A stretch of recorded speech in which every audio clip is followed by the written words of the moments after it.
بسم اللہ الرحمن الرحیم۔ السلام علیکم ورحمۃ اللہ وبرکاتہ۔ بہو بیوہ ہو گئی تھی اور میں چاہتی تھی کہ اس کی دوسری شادی کر دوں، مگر وہ کہتی کہ میں اب آپ کو اکیلے چھوڑ کر نہیں جاؤں گی، اور روز کام سے واپسی پر میرے لیے ڈھیروں پھل لاتی تھی اور ضد کر کے کھلاتی تھی۔ ایک دن کہنے لگی میں آپ کی دوسری شادی کر رہی ہوں اور اسی آدمی کے بیٹے سے، بعد میں آپ میری شادی کروا دیجیے گا، پھر ہم ایک ساتھ رہیں گے۔ میں مان گئی اور شادی کر لی، مگر شادی کی رات ہی میرے شوہر نے مجھے طلاق دے دی کہ میں نے اپنی بیوہ بہو کے ساتھ مل کر اسے بوڑھی گھوڑی لال لگام والا محاورہ مجھے لگ رہا تھا کہ اس وقت میرے اوپر ہی فٹ بیٹھ رہا ہے۔ بڑھاپے کی شادی میں بھلا کون اتنا تیار ہوتا ہے جتنا اس وقت میری بہو مجھے کر رہی تھی۔ حالانکہ میں نے اسے بہت منع کیا تھا کہ مجھے بالکل بھی تیار نہیں ہونا اور سادے سے کپڑے پہننے ہیں اور بس نکاح کر کے رخصت ہو جانا ہے۔ میں شور شرابہ نہیں چاہتی اور سادگی چاہتی ہوں، مگر بہو مجھے کہنے لگی کہ آپ نے ساری عمر اپنے آپ پر توجہ نہیں دی، آج کا یہ دن بڑا خاص ہے تو آپ کو تو اچھا لگنا چاہیے۔ میرے منع کرنے کے باوجود بھی اس نے اچھا خاصا مجھے تیار کر دیا تھا۔ میرا دل بری طرح سے دھڑک رہا تھا، جانے میں جو کرنے جا رہی تھی وہ ٹھیک بھی تھا یا نہیں۔ ابھی میرے اس قدم کے بارے میں میرے خاندان والوں کو بالکل بھی نہیں معلوم تھا، اور میں نہیں جانتی تھی کہ جب ان کو پتہ چلے گا تو ان کا رد عمل کیا ہوگا۔ اس لیے میں نے فی الحال یہ فیصلہ کیا تھا کہ ان کو کچھ بھی نہیں پتہ چلنے دینا، اور جب صحیح موقع آئے گا تو میں خود ان کو بتا دوں گی کہ میں نے دوسری شادی کر لی ہے۔ تھوڑی ہی دیر میں میرے ہونے والے شوہر بھی اپنے رشتہ داروں کے ہمراہ تشریف لے آئے۔ میں نے اس سے پہلے ان کو نہیں دیکھا تھا اور ابھی ہی دیکھا تھا۔ وہ میری ہی عمر کے لگ بھگ ایک شریف انسان تھے، لیکن اپنی قابل رشک صحت کی وجہ سے اپنی عمر سے تھوڑے چھوٹے ہی نظر آ رہے تھے۔ ان کے ساتھ ان کا جوان بیٹا بھی تھا۔ اسے دیکھ کر مجھے اپنے بیٹے کی یاد آ گئی اور میں رونے لگی تو میری بیوہ بہو مجھے کہنے لگی، امی اب آپ نے وعدہ کرنا ہے کہ آپ روئیں گی نہیں، یہ وقت رونے کا نہیں بلکہ خوش ہونے کا ہے۔ آپ کی نئی زندگی کی ابتدا ہو رہی ہے تو سب کچھ بھول بھال جائیں۔ نکاح کے بعد میں نے اسے کہا کہ وہ میرے ساتھ ہی اس گھر میں چلے، لیکن اس نے منع کر دیا تو مجھے پھر اکیلے ہی جانا پڑا۔ میرے شوہر کا گھر بہت بڑا تھا، اس کی ملازموں نے مجھے اس کے کمرے میں پہنچا دیا اور میں اس کا انتظار کرنے لگی۔ ابھی کچھ دیر ہی گزری تھی کہ بہو کا فون آ گیا۔ وہ بہت گھبرائی ہوئی لگ رہی تھی، مجھے کہنے لگی کہ امی آپ جلدی سے یہاں پر واپس آ جائیں، کچھ بھی ٹھیک نہیں ہے۔ میں نے چونک کر پوچھا، تم کیا کہہ رہی ہو؟ ابھی تو میرا نکاح ہوا ہے اور اب تم کہہ رہی ہو کہ کچھ ٹھیک نہیں ہے، تفصیل سے بتاؤ۔ لیکن وہ کہنے لگی، میں ابھی فون پر آپ کو کچھ نہیں بتا سکتی، معاملہ بہت ہی سیریس ہے، آپ بس جلدی سے جس حال میں بھی ہیں فوراً نکل کر آ جائیں۔ مجھے معاف کر دیں، یہ آدمی آپ کے لیے بالکل بھی ٹھیک نہیں تھا، میری وجہ سے آپ کو اس سے شادی کرنی پڑی۔ آپ بس فوراً ہی وہاں سے جلدی نکلیں اور میرے پاس آ جائیں۔ اس کی باتوں پر تو میں چکرا کر ہی رہ گئی۔ اس نے مزید میری بات سنے بغیر فون بند کر دیا تھا اور میں اپنا سر پکڑ کر بیٹھ گئی کہ اب میں کیا کروں۔ پہلے تو اس کی وجہ سے مجھے یہ شادی کرنی پڑی تھی، اب وہی مجھے یہاں سے نکلنے کا کہہ رہی تھی۔ مجھے اب کیا کرنا چاہیے؟ کاش میں اس وقت اس کی بات مانتی نہیں تو آج یہ دن دیکھنے کو نہ ملتا۔ ہمارے گھر میں اس وقت عجیب معاملہ درپیش تھا کہ میں اپنی بہو کی دوسری شادی کروانا چاہتی تھی اور وہ میری دوسری شادی کے پیچھے لگی ہوئی تھی۔ میں اسے رشتے دکھاتی تھی اور وہ مجھے کہ پہلے آپ شادی کریں گے، اس کے بعد ہی میں کروں گی۔ اس کے اندر اتنی تبدیلی میرے لیے حیران کن تھی کہ وہ کب سے میرا اتنا خیال کرنے لگی۔ یقیناً تبھی سے جب سے میرا بیٹا ہمیں چھوڑ کر گیا تھا، تب سے اس کے رویے میں واضح طور پر تبدیلی آتی میں نے دیکھی تھی، ورنہ پہلے تو وہ مجھے کچھ سمجھتی ہی نہیں تھی۔ آج بھی جب وہ کام سے واپس آئی تو اس کے ہاتھوں میں حسب معمول میرے لیے ڈھیروں پھل تھے۔ مجھے کہنے لگی، ماں اپنی صحت کا بالکل بھی خیال نہیں کرتی، آپ کے لیے پھل لاتی ہوں تو وقت پر انہیں کھا لیا کریں ورنہ خراب ہو جاتے ہیں۔ تھوڑی دیر کے بعد باتوں ہی باتوں میں کہنے لگی کہ میں نے آپ کے لیے ایک بہت اچھا رشتہ تلاش کیا ہے۔ اس آدمی کی عمر بھی لگ بھگ آپ کے قریب ہی ہے اور وہ ایک اچھا بزنس مین ہے۔ اس کی بیوی کافی عرصہ پہلے وفات پا چکی تھی اور اب وہ تنہائی کی وجہ سے دوسری شادی کرنا چاہتا ہے۔ میری کولینگ نے مجھے اس رشتے کے بارے میں بتایا تو فوراً سے پہلے میرے ذہن میں آپ کا خیال آیا۔ میں نے اسے ڈانٹتے ہوئے کہا کہ تمہیں پتا تو ہے کہ میں کبھی بھی دوسری شادی نہیں کرنا چاہتی تھی۔ اگر میں نے دوسری شادی کرنی ہی ہوتی تو اپنے شوہر کی وفات کے کچھ عرصے بعد ہی نہ کر لیتی، اور اب تم بڑھاپے میں اگر مجھے دوسری شادی کے لیے قائل کر رہی ہو۔ تو وہ کہنے لگی کہ پہلے تو آپ کے پاس اپنے بیٹے کا سہارا تھا، اب تو آپ کے پاس کوئی نہیں ہے۔ اب اگر میں بھی شادی کر کے چلی گئی تو آپ اکیلی رہ جائیں گی، اور تنہائی انسان کو مار دیتی ہے۔ اس لیے میں چاہتی ہوں کہ آپ بھی شادی کر لیں، اور آپ کو مزے کی بات بتاؤں کہ ان صاحب کا ایک جوان بیٹا بھی ہے، وہ جس کی شادی کرنا چاہتے ہیں۔ تو جب آپ شادی کر کے اس گھر میں جائیں گے تو کچھ عرصے کے بعد اپنے شوہر کے بیٹے کے ساتھ میرا رشتہ طے کر دیجئے گا۔ یوں ہم وہاں پر ایک ساتھ رہیں گے اور ہمیں کوئی بھی الگ نہیں کر پائے گا۔ آپ جانتی تو ہیں کہ میرا دل نہیں چاہتا کہ میں آپ کو چھوڑ کر جاؤں اور دوسری شادی کروں، اور آپ یہ بھی جانتے ہیں کہ میرے اپنے گھر والے میری دوسری شادی پر اتنا دباؤ ڈال رہے ہیں۔ بس میں آپ کی وجہ سے ہی رکی ہوئی ہوں۔ آپ ایسا کریں گے تو نہ آپ کو مجھے چھوڑنا پڑے گا اور نہ مجھے آپ کو۔ وہ تو یہ کہہ کر چلی گئی اور میں سوچ میں پڑ گئی کہ مجھے اب کیا قدم اٹھانا چاہیے۔ اگر میں بڑھاپے میں اس طرح دوسری شادی کرتی تو سارے خاندان کی نظروں میں بری بنتی کہ جب وقت تھا تب تو اس نے شادی نہیں کی، اور اب اسے کیا سوچ گئی۔ لیکن دوسری طرف میں اپنی بہو کا دل بھی نہیں توڑنا چاہتی تھی، کیونکہ بیٹے کے بعد وہی میرا واحد سہارا تھی، اور اب میں اسے کھونے سے بھی ڈرتی تھی کہ وہ بھی چلی گئی تو میں تنہائی کے ساتھ مر ہی جاؤں گی۔ میری شادی کو 4 سال ہی ہوئے تھے اور میرا بیٹا 2 سال کا تھا جب میرے شوہر کا ایک کار حادثے میں انتقال ہو گیا۔ جوانی میں ہی بیوہ ہو جانا کسی عذاب سے کم نہیں تھا۔ لوگوں کی باتیں اور نظریں سہنا آسان کام نہیں تھا۔ میرے گھر والوں نے بہت زور دیا کہ میں دوسری شادی کر لوں، لیکن کوئی بھی اتنا اچھا نہیں تھا کہ مجھے میرے بیٹے کے ساتھ اپناتا۔ میں اپنے بیٹے کو اکیلا نہیں چھوڑنا چاہتی تھی، اس لیے میں نے فیصلہ کر لیا میں کبھی دوسری شادی نہیں کروں گی۔ اپنے بیٹے کے لیے ساری زندگی ایسے ہی گزار دی اور اسے پال پوس کر بڑا کیا۔ بڑے چاؤ سے اس کی شادی کی، اور دل میں تو یہی ارمان تھا کہ اب گھر میں 2 سے 3 افراد ہو گئے ہیں تو کچھ ہی عرصے کے بعد میرے بیٹے کے بچے ہوں گے تو اس گھر میں رونق ہو جائے گی اور اس گھر کا خالی پن دور ہو جائے گا۔ تب مجھے لگتا تھا کہ بہو کے انتخابی میں نے بہت بڑی غلطی کر دی ہے۔ میرا بیٹا ایک بہت ہی دھیمے مزاج کا شائستہ انسان تھا، جبکہ بہو اس کے بالکل برعکس تھی۔ وہ مجھ سے بھی بدتمیزی کرتی تھی اور میرے بیٹے سے بھی۔ جانے اس کی کون سی ایسی خواہشات تھی جو اس کے گھر میں پوری نہیں ہوتی۔ تمہیں حالانکہ میں نے اپنے بیٹے کو صاف کہہ دیا تھا کہ وہ اپنی ساری تنخواہ لا کر اپنی بیوی کے ہاتھ میں ہی رکھ دیا کرے۔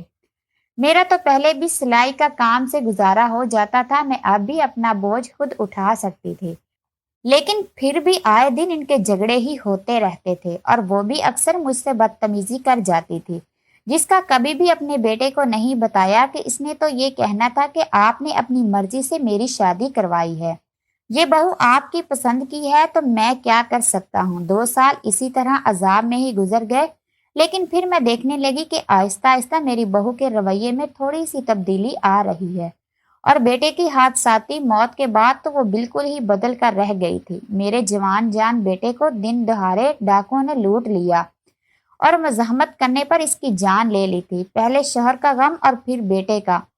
مجھے تو لگا کہ مرلا سانس بھی نہیں لے پاؤں گی، نہ ہی جی پاؤں گی۔ زندگی بہت مشکل ہو کر رہ گئی تھی، مگر پھر میری بہو نے مجھے بہت سہارا دیا اور میرا بہت خیال رکھا۔ میرے لیے یہ بڑی حیرانی کی بات تھی کہ اس کا رویہ میرے ساتھ ایسا ہو گیا ہے، جبکہ مجھے تو لگا تھا کہ بیٹے کی وفات کے بعد وہ بھی اس گھر کو چھوڑ کر چلی جائے گی، لیکن جب اس کے گھر والے اس کی عدت پوری ہونے کے بعد اس کو لینے آئے تو اس نے واضح طور پر منع کر دیا اور کہنے لگی کہ یہ میرے شوہر کی ماں ہے تو میری بھی ماں ہے، میں ہرگز ان کو چھوڑ کر نہیں جا سکتی۔ اور میں تو اس کی اتنی محبت پر بے ہوش ہونے والی ہی ہو گئی کہ ہمارے درمیان معاملات کب سے اتنے ٹھیک ہو گئے۔ ان کے جانے کے بعد مجھے کہنے لگی، میں جانتی ہوں آپ حیران ہو رہی ہوں گی، لیکن آپ کے بیٹے کی موت نے مجھے بدل کر رکھ دیا ہے۔ اس کے ماں نے مجھے کہا تھا کہ ہماری بیٹی جوان ہے اور اس کے آگے پہاڑ جیسی زندگی ہے، تو آپ اسے دوسری شادی کے لیے راضی کریں۔ میں نے اس سے بات کی مگر وہ نہ مانی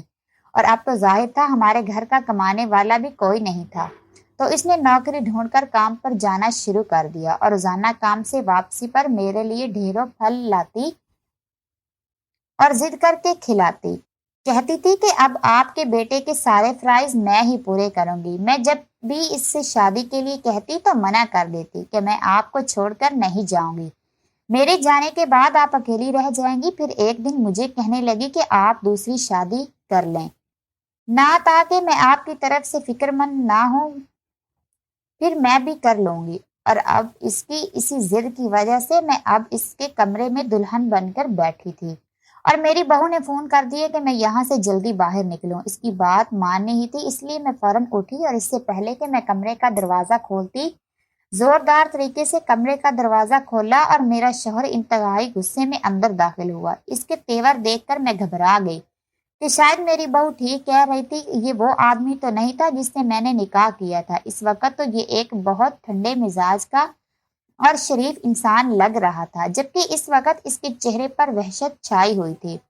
میرے قریب آتے ہی وہ گھبراتے ہوئے کہنے لگا کہ میں تو سمجھا تھا کہ تم ایک شریف عورت ہوگی، مگر تم اتنے بڑے دھوکے باز نکل سکتی ہو، میں نے کبھی خواب میں بھی نہیں سوچا تھا۔ میں نے چونک کر پوچھا کہ آپ کیا کہہ رہے ہیں، تو کہنے لگا کہ تم کیا سمجھتی ہو کہ اپنی اس بیوہ بہو کے ساتھ مل کر یہ سب پلان بنا لو گی تو مجھے پتہ نہیں چلے گا۔ میں تم جیسے دھوکے باز عورت کو اپنی زندگی میں ہرگز بھی برداشت نہیں کروں گا۔ میں تمہیں ابھی طلاق دے رہا ہوں۔ ابھی اس کے منہ سے ایک طلاق ادا ہوئی تھی کہ میں یہ صدمہ برداشت نہیں کر سکی اور وہیں پر گر کر بے ہوش ہو گئی۔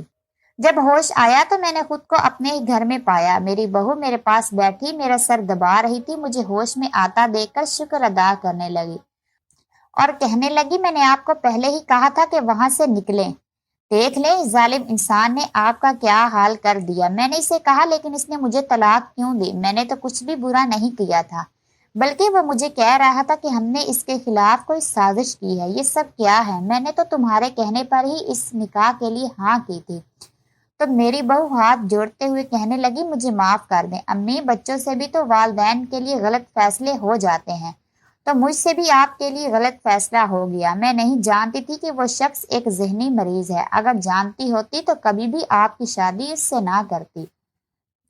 ابھی وہ مجھ سے بات کر رہی تھی کہ اسی وقت اس کے موبائل پر کسی کی کال آئی تو وہ جلدی سے بغیر کچھ کہے فون اٹھاتے ہوئے اٹھ کر چلی گئی۔ میں نے دیکھا تو وہ دور ہو کر بات کر رہی تھی اور جس سے بات کر رہی تھی بہت ہنس کر رہی تھی۔ میں نے سوچا کہ ایک طرف میری زندگی کیا سے کیا ہو گئی ہے اور اس صورتحال میں یہ کیسے مسکرا سکتی ہے، جبکہ یہ سب ہوا بھی اسی کی وجہ سے ہے۔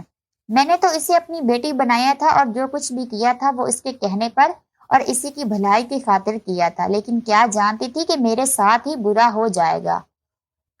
فون بند کر کے وہ واپس آئی تو میں نے کہا چلو ان کے پاس چلتے ہیں اور ان سے پوچھیں تو صحیح آپ نے مجھے کس وجہ سے طلاق دی۔ تو وہ گھبرا کے کہنے لگی نہیں، ہمیں ان کے پاس جانے کی ضرورت نہیں ہے، وہ ذہنی مریض ہے، آپ کے ساتھ کچھ بھی کر سکتا ہے، میں آپ کی زندگی کو خطرے میں نہیں ڈال سکتی۔ پھر کہنے لگی اچھا مجھے ابھی ایک ضروری کام سے باہر جانا ہے، میں تھوڑی دیر تک واپس آتی ہوں۔ اس کی واپسی رات گئے ہوئی تھی اور آتے ہی وہ اپنے کمرے میں چلی گئی تھی۔ میری اس سے کوئی بات بھی نہیں ہوئی۔ اگلے دن وہ پھر کام کے لیے نکل گئی۔ رات دیر سے اس کی واپسی ہوئی۔ اب تو وہ میرے لیے پھل بھی نہیں لاتی تھی اور نہ ہی میری صحت کے بارے میں دریافت کرتی تھی۔ ہمارا تعلق بس سلام دعا تک ہی محدود ہو کر رہ گیا تھا۔ ہاں لیکن جب وہ گھر پر ہوتی تھی تو ہر وقت موبائل پر ہی مصروف رہتی تھی اور جب میں اس سے پوچھتی تو کوئی بہانہ بنا کر ٹال دیتی تھی۔ ایک بار میرے شوہر ہمارے دروازے پر آئے تو ان کو بھی میری بہو نے بے عزت کر کے نکال دیا، جس کا نتیجہ یہ ہوا کہ اگلے دن ہی مجھے دوسرا طلاق نامہ بھی مل گیا اور جانے کیوں مجھے ایسا لگا کہ میری بہو بہت خوش ہوئی ہو۔ مجھے کہنے لگی کہ وہ شخص آپ کے قابل ہی نہیں تھا، بس اب آپ اسے تیسری طلاق بھی جلد ہی لے لیں اور اپنا کام ختم کریں۔ یہ سب مجھے بالکل بھی ٹھیک نہیں لگ رہا تھا۔ پہلے تو میں شادی نہیں کرنا چاہتی تھی اور اب جب کر بھی لی تھی تو میں ہرگز بھی طلاق نہیں چاہتی تھی، لیکن چونکہ میں عدت میں تھی اور باہر نہیں نکل سکتی تھی تو اس نے سوچا کہ بہو کے فون سے ہی ان سے بات کر لیتی ہوں، لیکن اس نے تو مجھے صاف منع کر دیا اور کہنے لگی میں ہرگز بھی آپ کی بات اس سے نہیں کراؤں گی۔ اس کے تو دن رات ویسے ہی گزر رہے تھے اور مجھے اب جانے کیوں اس کی حرکتوں پر کچھ شک سا ہونے لگا تھا کہ یہ کیا کرتی پھر رہی ہے۔ اس کو تو میرا بالکل بھی خیال ہی نہیں رہا تھا کہ میں بھی اس گھر میں موجود ہوتی ہوں۔ ایک دن میری پڑوسن آ کر مجھے کہنے لگی کہ آپ کو پتہ بھی ہے کہ آپ کی بہو کن چکروں میں ہے، روز ایک لڑکے کے ساتھ وہ گھر سے نکل جاتی ہے، ہر شام کو واپسی بھی اسی کے ساتھ ہی ہوتی ہے، آپ کو چاہیے تھا کہ اس کی دوسری شادی کروا دیتی۔ ظاہر ہے وہ جوان ہے اور اگر اس کو صحیح طریقے سے اپنی خواہشات پوری کرنے کا راستہ نہیں ملے گا تو وہ غلط طریقے کو ہی اپنائے گی۔ تو آپ کو مشورہ ہے کہ جس کے ساتھ اس کا چکر چل رہا ہے اس کے ساتھ اس کو بیاہ دیں۔ میں تو یہ سن کر ہی پریشان ہو گئی تھی کہ ایسا کیسے ہو سکتا ہے۔ اگر اس کو کسی سے شادی کرنی ہی ہوتی تو وہ مجھے صاف بتا سکتی تھی، کیونکہ میں نے اسے کھلی چھوٹ دے رکھی تھی کہ وہ جب چاہے جسے چاہے شادی کر سکتی ہے، تو پھر سے یہ سب مجھ سے چھپا کر کرنے کی کیا ضرورت تھی۔ میں ابھی انہی خیالوں میں گم تھی کہ مجھے کہنے لگی کہ مجھے پتا تھا کہ آپ کو میری باتوں پر یقین نہیں آئے گا، اس لیے ثبوت کے طور پر میں نے اپنے موبائل میں ان دونوں کی تصویر بھی بنائی ہے، آپ یہ دیکھ لیں۔ اس نے اپنے موبائل کی سکرین آگے کی اور تصویر دیکھ کر تو میرے رہے سہے ہوش بھی اڑ گئے، کیونکہ اس تصویر میں تو اس کے ساتھ میرے شوہر کا بیٹا بلال تھا۔ ایک طرف وہ مجھے کہہ رہی تھی کہ میں ان سے طلاق لے لوں اور ان کے ساتھ دوبارہ کبھی رابطہ نہ کروں، اور دوسری طرف وہ اسی کے بیٹے کے ساتھ شادی کرنا چاہ رہی تھی اور گھوم پھر رہی تھی۔ یہ سب کیا چکر تھا؟ میرا تو دماغ الجھنے لگا۔ پڑوسن کو تو میں نے کسی طرح مطمئن کر کے واپس بھیج دیا، لیکن سوچنے لگی کہ مجھے اپنی بہو کے کارناموں کے بارے میں سنجیدگی سے کچھ سوچنا ہی ہوگا، اور اس کے لیے ضروری تھا کہ میں اپنے شوہر سے ایک بار ملتی، اور میری بہو تو ہرگز بھی ایسا نہیں چاہتی تھی۔ اس لیے میں اس کو بغیر بتائے اپنے شوہر کے گھر پہنچ گئی۔ پہلے تو مجھے دیکھ کر بہت حیران ہوئے، پھر غصہ ہونے لگے کہ میں نے ان کو کہا کہ میں صرف سچائی جاننے آئی ہوں کہ پہلی بات تو آپ نے مجھ سے شادی کیوں کی، اور اگر کی ہی تھی تو پھر بے وجہ طلاق کیوں دی؟ تو کہنے لگے میں نے کوئی بے وجہ طلاق نہیں دی، تم نے ہی اپنی بہو کے ساتھ مل کر مجھے دھوکہ دیا۔ پہلے حق مہر میں 50 لاکھ روپے اپنے نام کروائے اور موقع پر ہی لے لیے، پھر میرے ہی ستیلے بیٹے کے ساتھ مل کر میرے خلاف کرنے کی سازش کرنا اور یہ شادی بھی صرف میری جائیداد ہڑپنے کے لیے کرنا۔ یہ سب سن کر تو میں پھر تمہیں طلاق دینے کے علاوہ اور کیا کر سکتا تھا؟ میں چونک گئی اور کہا کیسا حق مہر؟ میں نے تو کسی حق مہر کی فرمائش نہیں کی، تو میں بھی تو یہ بھی نہیں جانتی کہ وہ آپ کا ستیلا بیٹا ہے، میں تو سمجھتی تھی کہ وہ آپ کا سگا بیٹا ہے۔ اور کیسی جائیداد ہڑپنے کی سازش؟ مجھے کچھ نہیں معلوم۔ تو وہ کہنے لگی کہ شادی کی رات میں نے اپنے بیٹے کے کمرے کے سامنے سے گزرتے ہوئے اس کی ساری باتیں سن لی۔ وہ تمہاری بہو سے کہہ رہا تھا ہم نے پلان کے مطابق ان دونوں کی شادی کروا دی ہے، اب جائیداد اپنے نام کروانے کے لیے ہمیں مزید کیا کرنا ہوگا۔ تبھی مجھے غصہ آ گیا کہ اس سازش میں تم تینوں ملے ہوئے تھے۔ اپنے سوتیلے بیٹے کو تو میں نے اسی دن دھمکی دی کہ اب میں اسے بہت جلد آگ کر دوں گا، اور تمہیں کمرے میں آ کر غصے میں طلاق دے دی۔ پھر کچھ دنوں کے بعد مجھے احساس ہوا کہ مجھے اس رشتے کو نبھانے کی ایک اور کوشش کرنی چاہیے، تو میں تمہارے گھر پر گیا، لیکن پھر تمہاری بہو نے مجھے بے عزت کر کے نکال دیا اور کہا کہ تم ہرگز بھی میرے ساتھ واپس نہیں جانا چاہتی۔ یہی نہیں بلکہ میرے گھر کی بھی ڈیمانڈ کر دی کہ طلاق کے ساتھ تمہیں وہ گھر بھی چاہیے۔ تو میں یہی سمجھا کہ تمہیں ایک لالچی عورت ہو جس نے صرف اس لیے مجھ سے شادی کی کہ میری جائیداد اپنے نام کر سکے۔ یہ سب سن کر تو میرے قدموں تلے سے زمین ہی نکل گئی۔ میں نے اس کو کہا کہ میں قسم کھانے کو تیار ہوں، مجھے تو ان باتوں میں سے کسی ایک بارے میں بھی معلوم نہیں۔ میں نے تو یہ شادی صرف اپنی بہو کے کہنے پر کی تھی کہ بعد میں آپ کے بیٹے سے اس کی شادی کروا دوں گی تو ہم دونوں ہمیشہ ایک ساتھ ہی رہیں گے، اس کے علاوہ تو میرا اور کوئی مقصد نہیں تھا۔ تو کہنے لگا کہ پھر اس سارے معاملے کے پیچھے تمہاری اسی بہو کا ہی ہاتھ ہے، وہ لالچی عورت ہے اور اس نے اپنے مقصد میں تمہیں استعمال کیا۔ ایک طرف وہ تمہیں میرے خلاف کر رہی تھی اور دوسری طرف میرے سامنے اچھا بننے کا ناٹک کر رہی تھی۔ یہ ساری باتیں سن کر میں بہت مشکل سے اپنے گھر پر پہنچی، تو جیسے ہی میری بہو گھر کے اندر داخل ہوئی میں نے اسے زوردار تھپڑ مارتے ہوئے کہا کہ میں کبھی سوچ نہیں سکتی تھی کہ تم اتنی گھٹیا نکلو گی۔ تو وہ کہنے لگی آپ کو سب پتہ چل گیا؟ تو میں نے کہا ہاں مجھے سب پتہ چل گیا ہے کہ اس سب کے پیچھے تمہارا ہی ہاتھ تھا۔ کہنے لگی کہ میں بلال کو بہت پہلے سے ہی پسند کرتی تھی اور میں بہت جلد اس سے شادی کا اعلان کرنے والی تھی، لیکن اس نے مجھے بتایا کہ میرے باپ نے دوسری شادی ہر حال میں کرنی ہے۔ تو میں نے سوچا کہ جس بھی عورت سے وہ شادی کرے گا تو جائیداد میں وہ برابر کے حصے دار بن جائے گی، تو بہتر نہیں کہ اس کے باپ سے آپ کی شادی کروا دی جائے اور اس سے میں خود شادی کر لوں گی، تو ساری جائیداد پر میرا ہی قبضہ ہو جائے گا۔ لیکن برا یہ ہوا کہ شادی کی رات ہی اس نے بلال کے منہ سے سب سن لیا اور آپ کو طلاق دے کر گھر بھجوا دیا۔ میں چاہتی تھی کہ آپ کا گھر بسا رہے، لیکن بلال نے پھر مجھے سمجھایا کہ آپ کی طلاق ہو جانے سے ہمیں فائدے حاصل ہو سکتے ہیں، ہم آپ کی طلاق کی وجہ سے وہ گھر بھی حاصل کر سکتے اور وہ 50 لاکھ روپے تو پہلے ہی ہمارے پاس تھے، اور پھر جب ہم آپس میں شادی کر لیتے تو اس کا باپ کچھ بھی نہیں کر سکتا تھا۔ تو میں نے ہنستے ہوئے کہا کہ تم نے بہت اچھی چال چلی، لیکن تم شاید یہ بات نہیں جانتی کہ بلال اس کا سگا بیٹا نہیں، سوتیلا بیٹا ہے، اور وہ اس کو اپنی جائیداد سے بے دخل کرنے کا فیصلہ کر چکا ہے، اور وہ بھی تمہارے ساتھ صرف اس لیے تھا کہ تمہارے ذریعے حق مہر کے 50 لاکھ روپے اور وہ گھر کو حاصل کر سکے، چاہے تو اس سے پوچھ لو۔